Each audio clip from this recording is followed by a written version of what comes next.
जो हमारा electoral college है उन्होंने भी यूनानिमसली महबूबा जी का नाम बैसिटी Jammu Kashmir peoples democratic party के साथ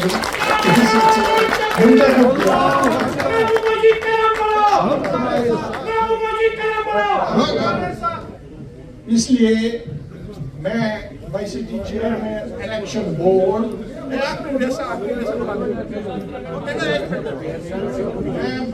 चेयरमैन इलेक्शन बोर्ड मोहतरमा महबूबा मुफ्ती साहिबा daughter of late Mufti Mohammad Sayeed RO. Bijbehara को Jammu Kashmir peoples democratic party की प्रेसिडेंट के हैसियत से इलेक्शन इसका हुआ, इसके लिए मुंतखब करा। मेरे लिए ये जमात मेरे वालिद का मुफ्ती मोहम्मद सईद का ख्वाब है, उसका विजन है, उसकी जिंदगी भर की तकद्दुम है, उसका पसीना है, उसका खून है, जो आप सब के लोगों की शक्ल में मेरे सामने इसको बैठा हुआ है। क्या जाना मेरे वालिद का एज अ पॉलिटिशियन एक ही ख्वाब था उसका। ये बिल्कुल सरताज साहब ने सही कहा, उन्होंने जिंदगी में बहुत कुछ हासिल किया। शायद ही जम्मू कश्मीर का कोई कश्मीरी मुसलमान इस मुल्क का होम मिनिस्टर बन सकता है जो मुफ्ती साहब ने बन के दिखा दिया। कोई नहीं हो सकता दूसरा, आजकल के हालात में बिल्कुल नहीं हो सकता है। कोई भी 3 साल के अंदर इतने काम नहीं कर सकता जो रास्तों के ख्वाब दिखाए थे दूसरी जमात, उन्हें मुफ्ती साहब ने खोल के दिखा दिया।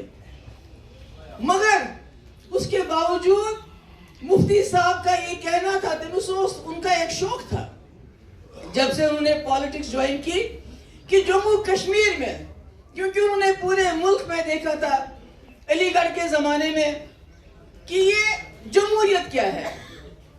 एक गरीब आदमी वोट डालता है और उस मुल्क के प्राइम मिनिस्टर को चुनता है, एमएलए को चुनता है, मेंबर पार्लियामेंट को चुनता है।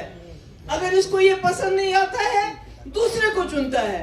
मगर जम्मू कश्मीर में भी वो यही निजाम, इसलिए कांग्रेस में गए, क्योंकि नेशनल कॉन्फ्रेंस और कांग्रेस उनको गंदी नाली का कीड़ा कहा गया।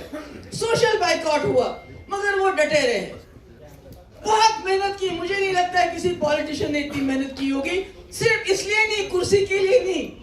कुर्सी तो उन्होंने मेरे ख्याल में शायद मुश्किल से 27 साल की उम्र में जब वो सादिक साहब के कैबिनेट में मिनिस्टर बने, स्टेट मिनिस्टर बने, इसलिए वो कभी कुर्सी के पीछे नहीं भागे, इख्तियार के पीछे नहीं भागे। मगर एक ही ख्वाब था, मैं जम्मू कश्मीर में एक वायबल, एक अच्छी अपोजिशन देना चाहता हूं यहाँ के लोगों को, ताकि एक ही जमात के ऊपर यहाँ के लोग डिपेंडेंट ना रहे। ये तो होता है ना, जैसे एक दुकानदार होता है, जब उसको मालूम है मैं अकेला हूं, वो गलत सौदा भी बेचता है, महंगा भी बेचता है, जब दिल करता है दुकान बंद करके चला जाता है, दबान कैसे जाओ मैं नहीं बेचूंगा कुछ भी।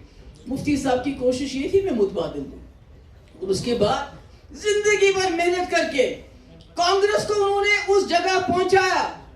आपको याद होगा फारूक साहब की सरकार थी, कांग्रेस निकली करप्शन के खिलाफ, कांग्रेस निकली मिस गवर्नेंस के खिलाफ, और हमारे 5-7 बच्चे शहीद हो गए। कांग्रेस बन गई। पहली बार जम्मू कश्मीर के लोगों ने कांग्रेस को समझने की कोशिश की कि मुफ्ती साहब शायद सही बात कहता है।